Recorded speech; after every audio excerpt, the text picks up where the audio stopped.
हे समर्थ परमात्मा, हे निर्गुण निरंकार,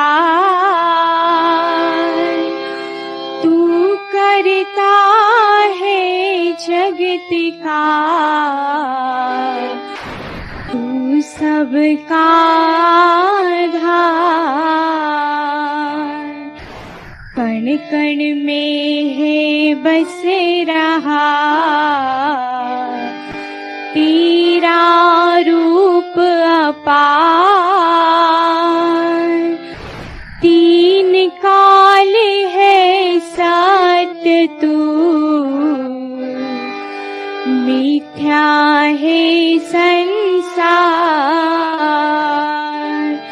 घट घट वासी है प्रभु, अविनाशी करता। दया से तेरी हो सभी, भव सागर से पार। निराकार साकार तू, जग के पालनहार। हे बेअंत महिमा तेरी, दाता परम्पार। परम पिता परमात्मा, सब तेरी संतान। भला करो सबका प्रभु, सबका हो कल्याण। भला करो सबका प्रभु, सबका हो कल्याण।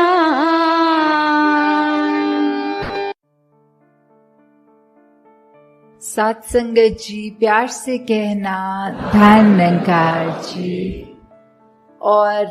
यहाँ पे भी जो सत्संग के दौरान भी हमने सुना,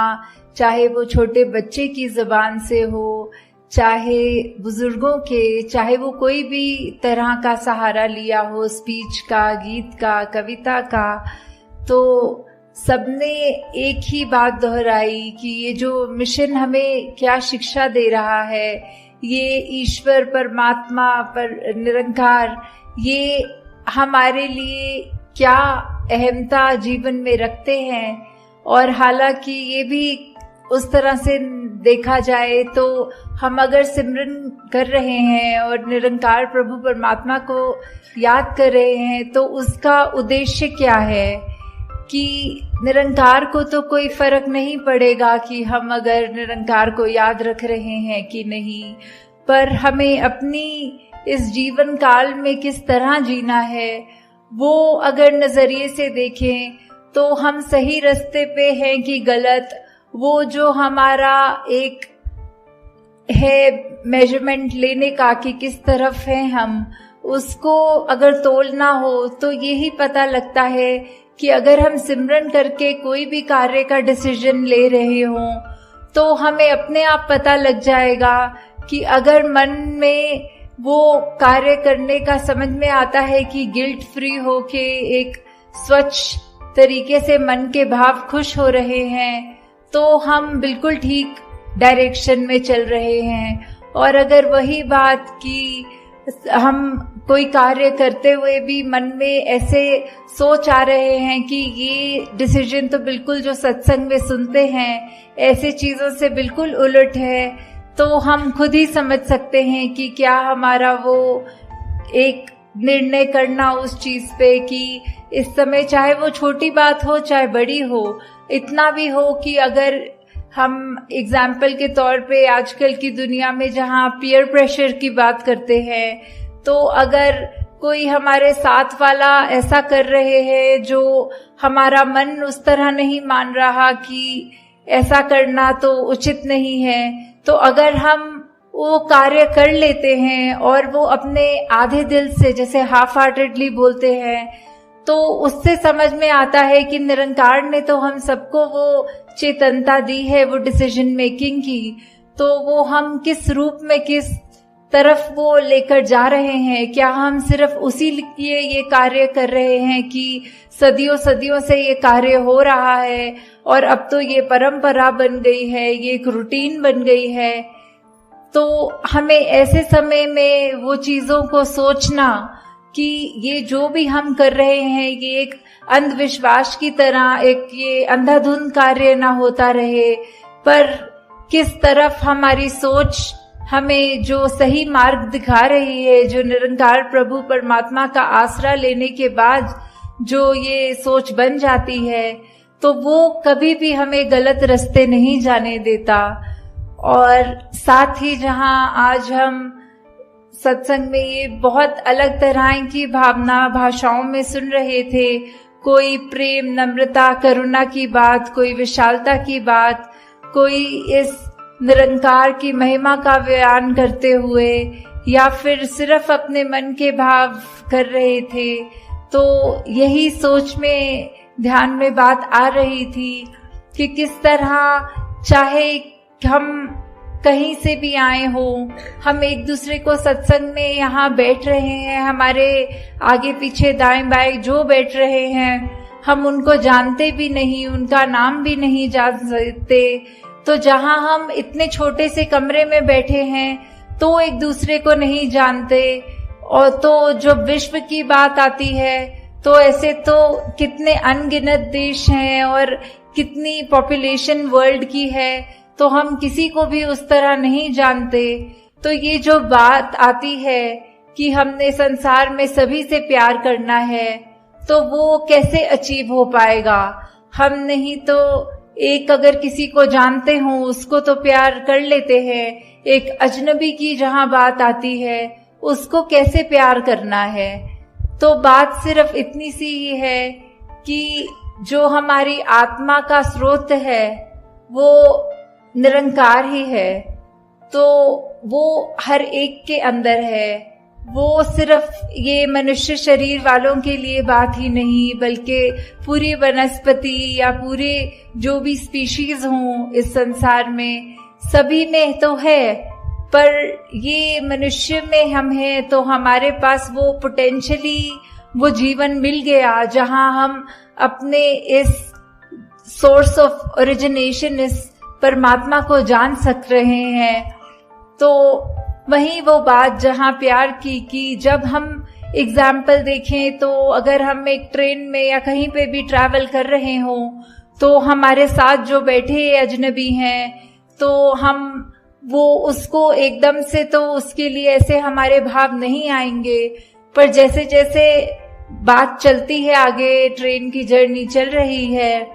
तो वहीं हम थोड़ा सा भी अगर जानकारी उनके बारे में ले लेते हैं तो कहीं ना कहीं हमें वो एक फेमिलियरिटी फैक्टर मिल जाता है। ओ, आप तो हमारे ही शहर के हैं, अच्छा आप जहाँ रहते हैं वहाँ हमारे रिश्तेदार रहते हैं, या कुछ भी ऐसी बातें होती है कि धीरे धीरे वो जहाँ एक अजनबी है उसके लिए मन में वो एक सॉफ्ट कॉर्नर बनना, वो एक प्रेम का एक थोड़ा सा दर्जा उसके मन में हमारे लिए जो आना। तो अगर हम सिर्फ ये कम्युनिकेशन रूप में भी चाहे, जो अभी तक बिल्कुल अजनबी था अब वो हमारा जानकार हो गया, और ऐसे ही जहां लार्ज स्केल पे देखें, दुनिया की बात करें, तो ये तो संभव ही नहीं कि हम हर एक से जा के बात करें और ये फेमिलियरिटी फैक्टर देखें। तो किस तरह यही है कि सभी से प्यार करना, क्योंकि हम इस परमात्मा से करते हैं तो सभी से करते हैं।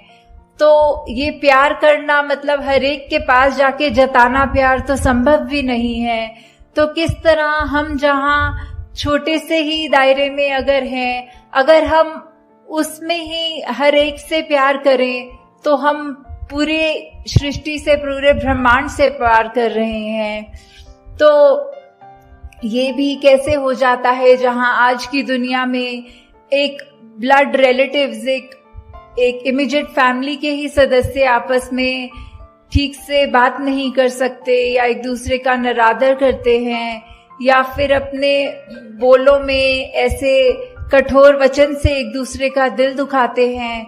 तो जहाँ पे आज की दुनिया में ये भी संभव नहीं कि हम एक परिवार में माता पिता, बच्चे, ग्रैंड पेरेंट्स या बस इतने से ही एक हार्मनी में जी सकें, तो ये विश्व में ये शांति की बात या फिर प्यार की बात, इसको स्थापित करनी है तो हमने खुद ही देखना है इसको कैसे स्थापित कर सकेंगे। जब हम एक दूसरे की बात मानेंगे, और लॉजिक तो है अपनी जगह की, अगर कोई चाहे उम्र में बड़े हों, परिवार में छोटे हों, वो अगर बिल्कुल कोई ऐसी बात कर रहे हों, तो सिर्फ ये भी नहीं कि चलो बात माननी है, हमें ये सिखाया है, अगर वो बात लगे कि ये अभी बिल्कुल ऐसी बात कर रहे हैं जो उसके खुद के हित में नहीं है और परिवार का भी माहौल खराब करने वाली बात है, तो उस समय हमें यही एक जो अपना गुरुमुख का जो एक कर्तव्य है, तो वो हमने रखकर अपने भाव उनको भी समझाना है कि ये आपकी बात जो है, ये अपनी सोच को किस तरह मोल्ड कीजिए, या फिर परिवार रूप में भी इसके साथ हम आपके साथ सहमत नहीं हैं। आप सत्संग का कोई उदाहरण कोट करें या जीवन में कहीं भी कुछ हो, उससे अपने बड़े बुजुर्गों को भी अगर समझाने की जब बात आए, उनको भी, बच्चों को भी, तो इस तरह उनको भी समझा कर कि चाहे देखा जाता है दुनिया में तो कोई जो जाति पाति की बात तो छोड़ो, घर के अंदर भी अगर एक डोमेस्टिक हेल्प जिनको हम कहते हैं, जो हमारे साथ कभी खाना बनाने की मदद या घर की साफ सफाई की कर देते हैं, तो कई बार ये भी दुनिया में देखा जाता है कि उनके साथ ही जो व्यवहार है वो ठीक नहीं किया जाता या फिर उनको नीचा माना जाता है। तो उनके अंदर भी तो उतना ही परमात्मा, वही परमात्मा है जो हमारे अंदर है। तो ये भेदभाव कैसा, ये ऊंच नीच कैसी, कि हम एक बात तो ये बिल्कुल हिपोक्रेसी की बात हो गई कि जहां हम मुंह से तो कहेंगे कि सब एक हैं, सबसे हमारा प्यार है, और वहीं घर के अंदर का माहौल ऐसा कि कोई किसी को ऊंचा मान रहे हैं, किसी की बातों को हम ऐसे अपनी सोच को ज्यादा सुपीरियर करके उनकी सोच से सोच रहे हैं। तो ऐसा करना भी एक भक्त के जीवन में शोभा नहीं देता। अगर ऐसा हुआ जा रहा है तो किस तरह हर एक से हम सिर्फ एक वो प्योर इंटेंशन से जब प्यार करेंगे तो वो दायरा हमारा अपने आप बढ़ता जाएगा। जब हमको घर में वो एक खुशी का माहौल एस्टैब्लिश हो जाए, धीरे धीरे जहाँ हम स्कूलों में पढ़ते हैं या काम करते हैं ऑफिसेज में, धीरे धीरे वही माहौल हम जब वहां लाएंगे तो एक ये जो रिपल इफेक्ट होता है, जो एक बूंद अगर कहीं पानी में गिरती है तो उसकी एक भीनी भीनी लेयर्स करके वो आगे की ओर जैसे बढ़ता है, तो वही एक विश्व में बात पहुंचेगी। और ऐसे ही ये हम विश्व में चाहे कोई कहीं से भी आया हो, उसको उतना ही प्यार, वो चाहे पहली बार जीवन में मिल रहा हो, बिल्कुल ये अपनेपन की ये एक भावना जो है, उससे जब हम किसी को मिलेंगे, एक मुस्कुरा कर देखेंगे, एक धनंकार रूप में अपने अहंकार को उनके कदम में रखकर वो नमस्कार रूप चरणों में सर झुकाकर या हाथ जोड़कर जब करेंगे, तो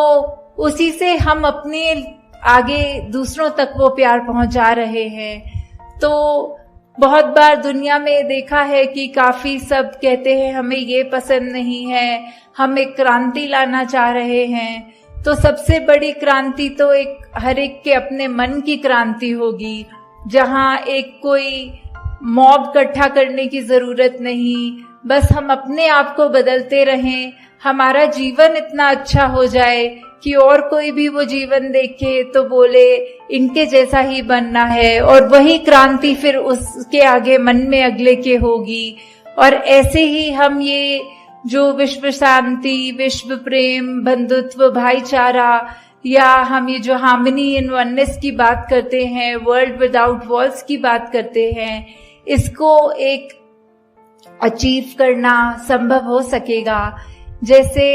कहा भी जाता है कि अगर हम किसी को मिल रहे हों तो एक जो हैंडशेक की बात होती है, तो we cannot shake a person's hand if our own fist is clenched. एक दायरा, एक तंग दिल्ली, एक मुट्ठी ऐसे जकड़ के बंद कर लेने से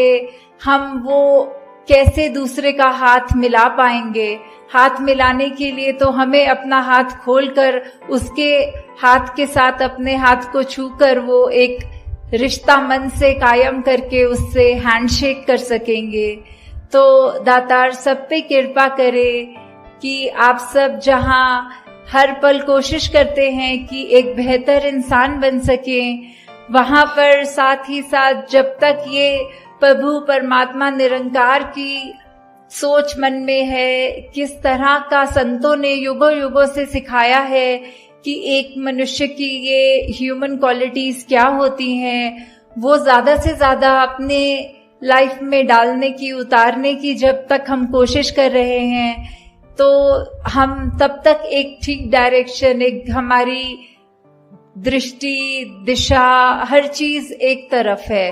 तो वो सही तरफ है कि गलत है, वो हमने तय करना है। और वो निरंकार का सहारा लेते हुए अपने आसपास के जो भी संत महात्मा हैं, वो जो अच्छी शिक्षा दें, वो शिक्षा को ग्रहण करते हुए अपने जीवन को और सुधारना है। और दूसरों पे भी कोई टिप्पणी करने की जरूरत नहीं कि ये तो बोलते कुछ है, इनकी पर्सनल लाइफ में झांक के देखो तो इनका जीवन तो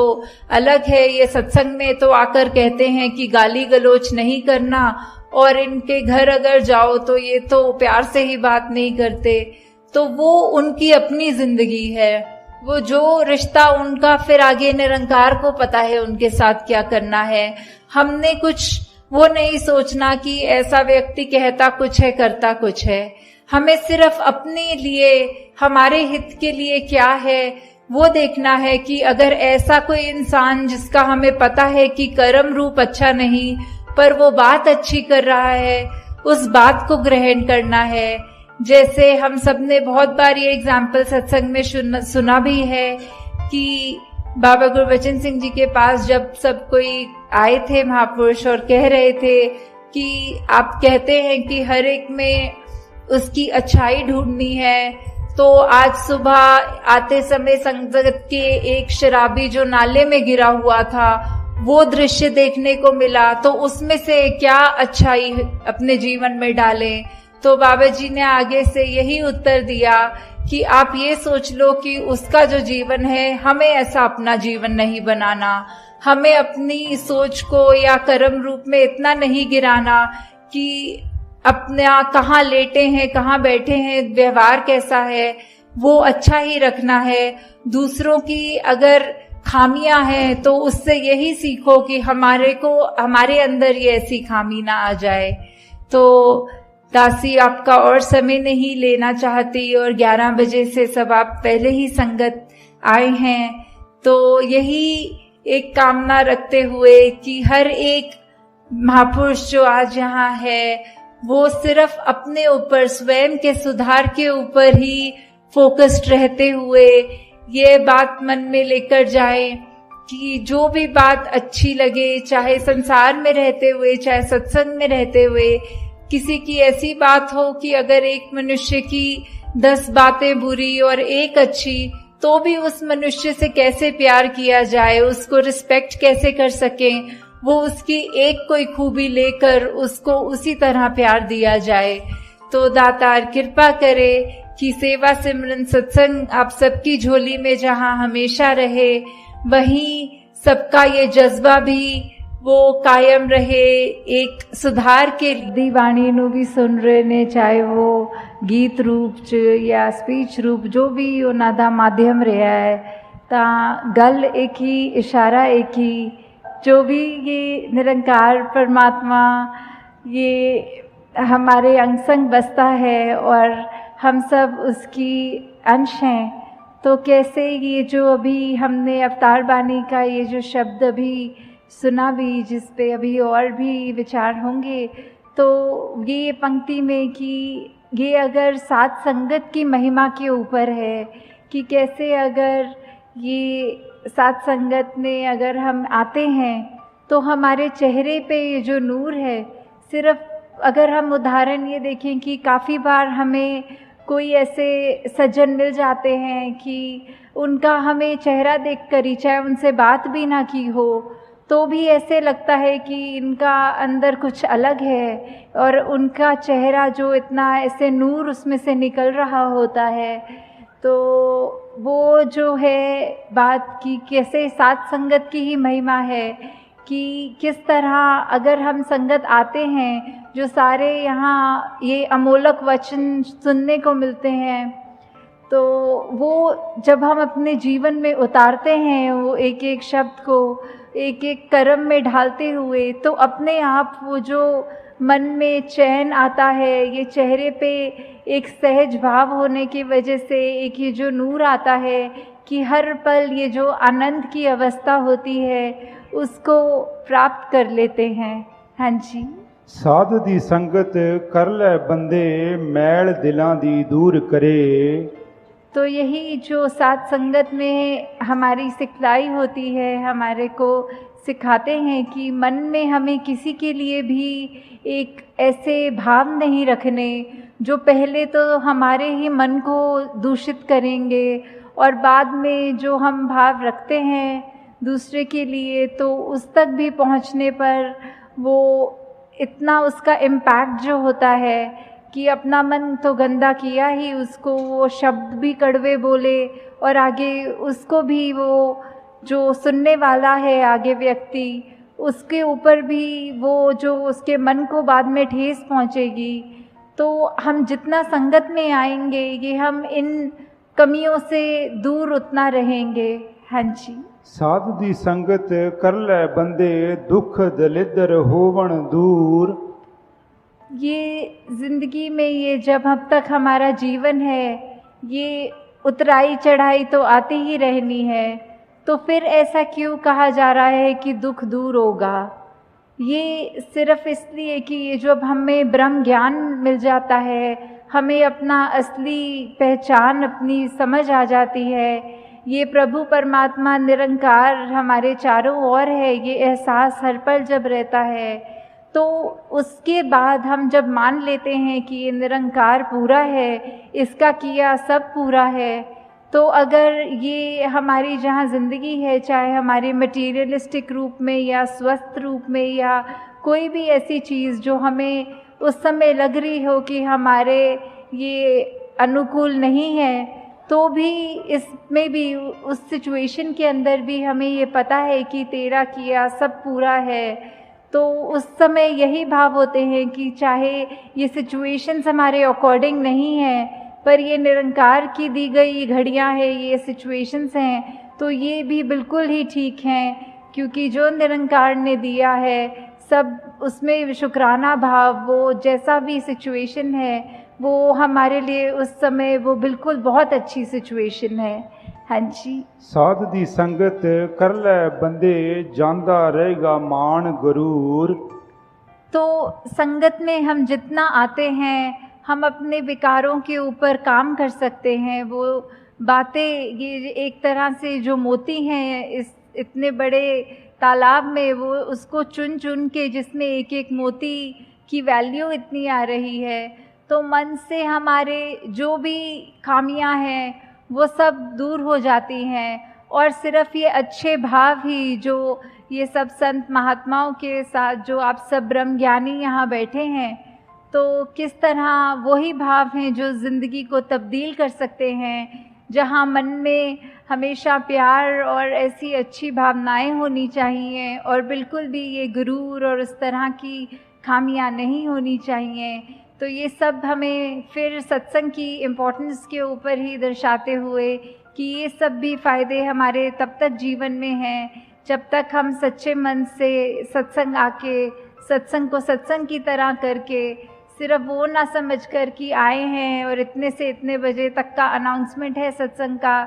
तो आए, बैठे, सुने, चले गए, पर वो सब हमें अपनी लाइफ में इम्प्लीमेंट करना है। जब तक सुनकर उनको कर्मों में नहीं ढालेंगे, अपनी सोच को नहीं बदलेंगे, तब तक वो शब्द सिर्फ शब्द तक ही रह जाएंगे। हाँ जी। साध दी संगत कर ले बंदे, अण डिठा रब पाएगा।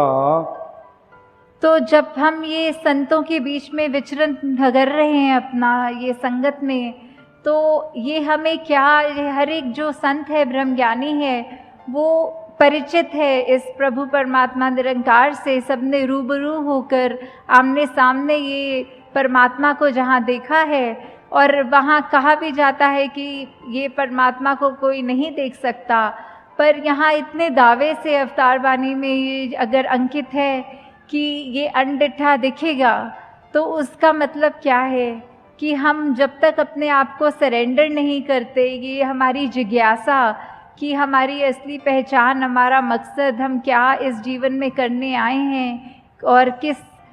से आए हैं, किस में जाना है, जब तक वो अपना नहीं समझेंगे, सिर्फ ये शरीर तक ही में सीमित हो जाते हैं कि ये शरीर ही मैं है। पर ऐसा नहीं है, जो आत्मा है ये तो शरीर से बहुत ऊंची है, ये इसी परमात्मा का अंग है जो हमारे अंदर है। तो कैसे हमें ये ब्रह्म ज्ञानियों के संग करने से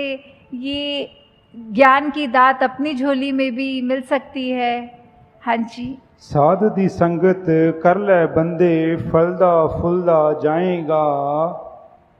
तो ये फलदा फूलदा का भाव जो होता है कि कैसे हम खुशी हर समय की वो ले सकते हैं, कि अगर कुछ ऐसा भी है जो हमारे को ठीक नहीं लग रहा, हमारा मन परेशान होने की बजाय उस घड़ियों में भी कैसे खुशी ढूंढे। तो ये सब तभी है जब हमारे मन में वो कामनेस होगी, हमारे मन में ये सिर्फ अपने आप को सेल्फ फोकस्ड रख के कि हमने सत्संग आना है, अपना सुधार करना है, दूसरों की कमियों पे उंगली नहीं, उनकी कमी नहीं देखनी, बल्कि अपने आप को देखना है। तो ये हम तब तक ही प्रफुल्लित होंगे जब तक हम ये सत्संग सुनकर अपने अंदर ही वो भावों के अंदर उजाला पैदा करें। जी। साध दी संगत कर ले बंदे, पीवेंगा तू अमृत रस। तो सत्संग में हर कोई बोल जो भी बोला जाता है वो अमृत के समान होता है, कि कैसे ये जो अमृत है इतनी कीमती, ये ऐसा वो उसको सिग्निफिकेंस तो अमृत का हमेशा एक होली वाटर जल की तरह लिया जाता है, पर संतों के वचन इतने कीमती हैं कि उनकी वैल्यू भी उसी के समान की है, कि अगर जैसे बोला जाता है कि अमृत ले लिया तो हमेशा के लिए अमर हो गए, तो वैसे ही संतों के वचनों को अगर हमने अपने मन से सुना, सिर्फ कानों से नहीं, तो ये मन हमेशा एक खुश रहेगा, हमारी अंदर आत्मा वो अमृत रूप का ये रस लेकर हमेशा के लिए ही कायम दायम रहेगी। जी। साध दी संगत कर ले बंदे, हो जान पंजे तेरे वस। तो ये पंजे, ये पांच वो जो हम सुनते हैं कि ये इंद्रियां होती हैं, काम, क्रोध, मोह, लोभ, अहंकार, तो ये पांच हमारे ऊपर कैसे कभी कभी हावी हो जाती हैं। किसी ने अगर कुछ कह दिया, थोड़ा सा भी तारीफ कर दी, तो वो मन में अहंकार आ जाता है। कभी तो उस एक्सटेंट तक भी आ जाता है कि वो इतना सूक्ष्म होता है, हमें पता तक नहीं लगता कि कैसे हमारे अंदर किसी की तारीफ ना भी करे हुए हमें अपना गुण कोई खुद ही अगर रियलाइज़ हो जाता है, तो वो हमारे जैसे बोलते हैं सर पे चढ़ जाती है बात, कि कैसे वो धीरे धीरे वो हमारा अहंकार का रूप ले लेता है। वैसे ही अगर किसी ने कुछ अगर बोल दिया जो हमें पसंद नहीं आई बात, तो हमारा मन कैसे क्रोधित हो जाता है। ऐसे ही ये बाकी भी जो जिक्र हुआ पांचों का, तो कैसे हमारे मन में ये अगर हम पर हावी हो रही हैं, तो हमारा बिल्कुल उसमें क्या योगदान, ये जो हमारे अंदर चेतना है हम उसको कितनी इस्तेमाल कर रहे हैं, जैसे उदाहरण के तौर पे अगर कोई बोलते हैं कि जंगली घोड़ा जो बेलगाम है वो इधर उधर भाग रहा है, पर जब उसमें लगाम लगाकर एक एडजस्ट किया जाता है अपने हाथों से, घोड़सवार उस पे चढ़कर, फिर वो किसी भी डायरेक्शन में उस घोड़े को ले जा सकता है। तो वैसे ही हमने अंदर ये चाहे कितने इमोशंस हैं ये हम फील करते हैं, पर हमने इन इमोशंस के वश में नहीं होना, इन इमोशंस को अपने कंट्रोल में रखना है। और ये तभी हो सकता है जब हमें हर पल ये एहसास हो कि ये निरंकार हमारे अंग संग हमेशा हैं, तो हम जानबूझ के कोई भी ऐसी गलती नहीं करेंगे, कोई भी ऐसा भाव मन में नहीं लाएंगे जो हमको ऐसा हावी हो जाए कि हम वो जानवर रूप ले लें, एक इंसान के शरीर में होके, मनुष्य तन जो इतने दुर्लभ होता है उसके बावजूद अगर हम ऐसे अपने अंदर डाल देते हैं, ये इनको हावी होने देते हैं, तो ये हमेशा ये एहसास रहे, ये भय रहे कि ये परमात्मा ने जिसने हमको ये शरीर बख्शा है, इसकी सोच, इसके इमोशंस जो बच्चे हैं वो हम नेगेटिव की बजाय अपने आप को एक पॉजिटिविटी की तरफ ले जाएं। जी। साध दी संगत कर ले बंदे कायम दिल दा पारा रहे।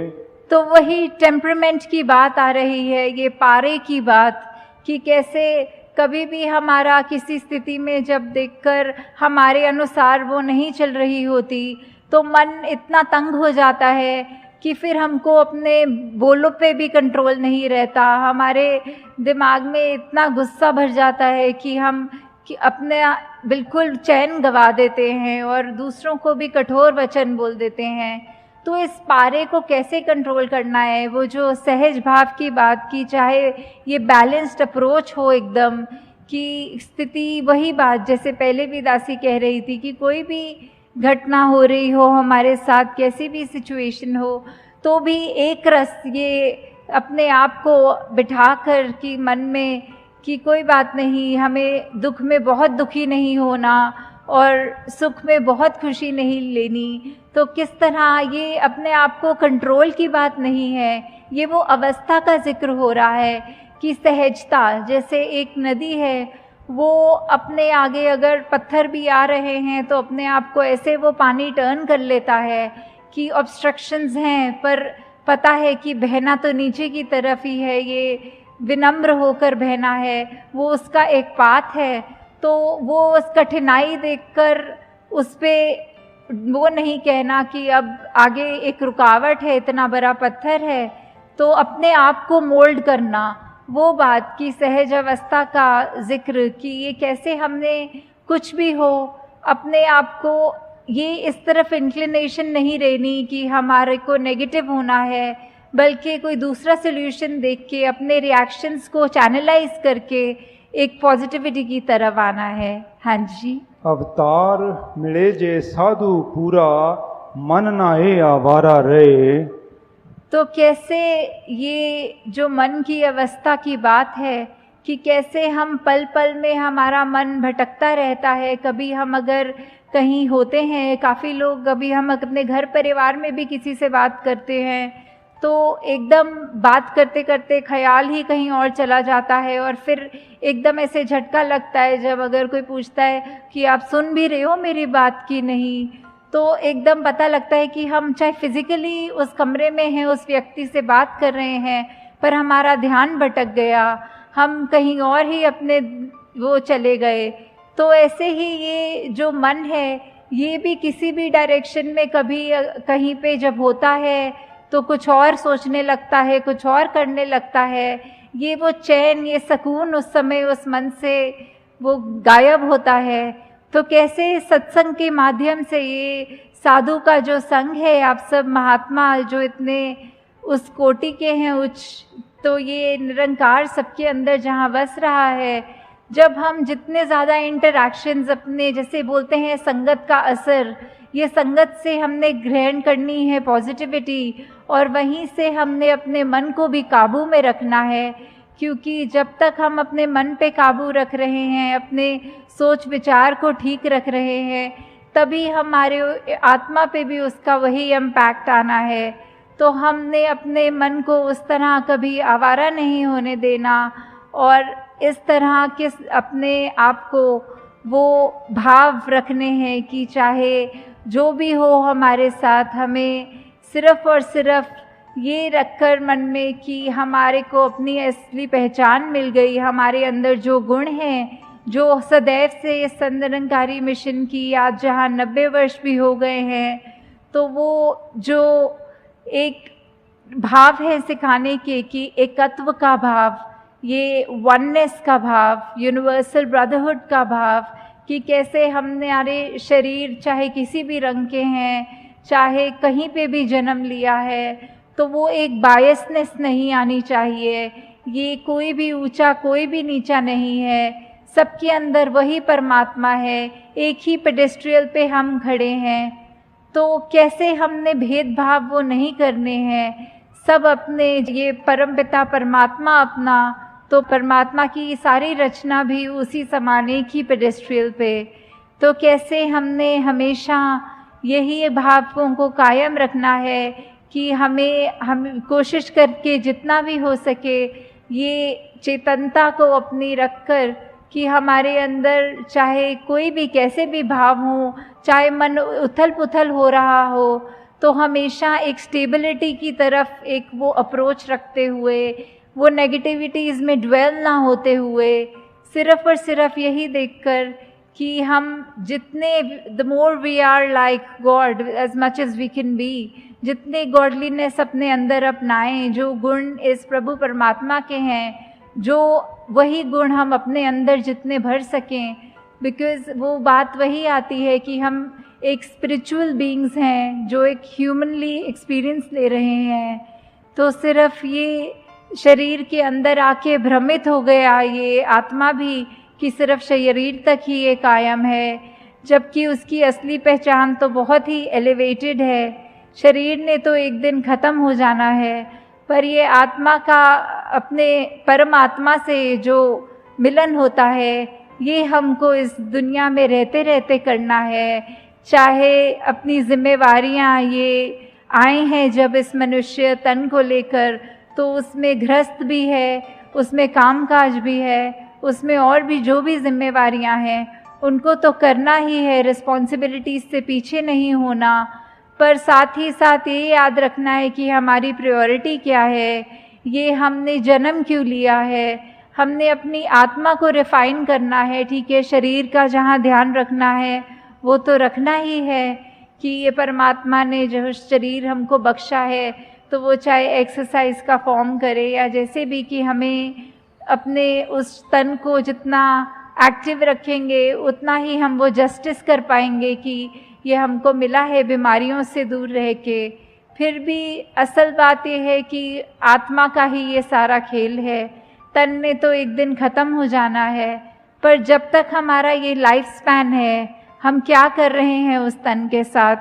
क्या हम अगर कोई कष्ट है हम अपनी सोच विचार कैसे रख रहे हैं। ठीक है, एक रिस्पॉन्सिबिलिटी अपने शरीर की तरफ कहती है कि डॉक्टर पे चले जाओ, अपनी मेडिकेशन कराओ,